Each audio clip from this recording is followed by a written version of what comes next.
안녕하세요. 오늘도 클린한 하루를 위한 생활 꿀팁을 전달드리는 오클입니다. 여러분들 화장실, 욕실 청소 어떻게 하고 계신가요? 특히나 수도꼭지나 샤워부스에 있는 물때는 잘 사라지지 않고 닦아도 며칠 지나면 금방 다시 생기는데요.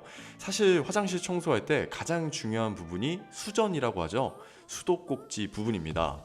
그래서 오늘 오클에서 반짝반짝 빛나는 화장실을 만들 수 있는 생활 꿀팁을 소개해 드리겠습니다. 사실 물때는 일주일에 한 번 정도만 세제나 샴푸 등으로 닦아주시면 쉽게 없앨 수 있는데요. 하지만 장기간 방치하면 아무리 닦아도 잘 없어지지 않습니다. 이때 치약만 있으면 간단하게 물때를 지울 수가 있습니다. 먼저 치약을 수전 곳곳에 묻혀서 꼼꼼히 문질러 줍니다. 치약 대신 케찹이나 식초를 사용하셔도 깔끔하게 청소 가능하니까요. 꼭 참고해주세요. 다 쓴 칫솔이 있다면 금상첨화입니다. 더 꼼꼼하게 청소할 수 있죠.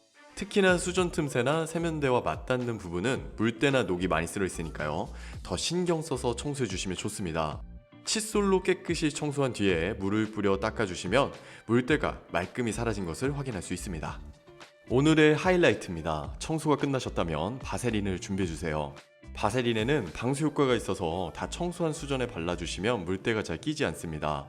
뿐만 아니라 광택 효과까지 있어서 호텔같이 빛나는 수전을 만들 수 있습니다. 바세린을 바르기 전에 수전에 있는 물기를 깨끗하게 제거해 주세요. 화장실 휴지나 천으로 깨끗이 닦아주시면 되는데요. 수전뿐만 아니라 세면대와 맞닿는 곳도 깨끗하게 닦아주시면 좋습니다. 물기를 모두 제거해 주셨다면 이제 바세린을 수전에 발라주세요.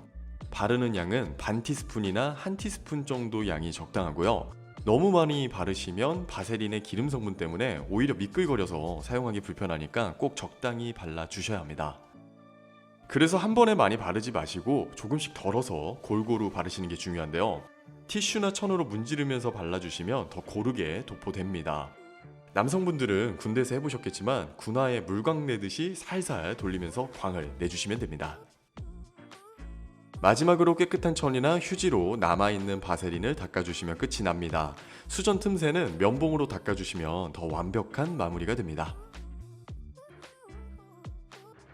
수전 말고 세면대도 알려드린 방법으로 닦아주시면 반짝반짝 빛나는 세면대를 만드실 수 있습니다.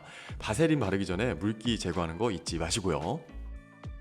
오늘은 매일 사용하는 수전을 깔끔하게 관리하는 꿀팁을 소개해드렸습니다. 호텔처럼 반짝반짝 빛나는 세면대를 원하시는 분이라면 오늘 바세린 하나 준비하시는 게 어떠실까요?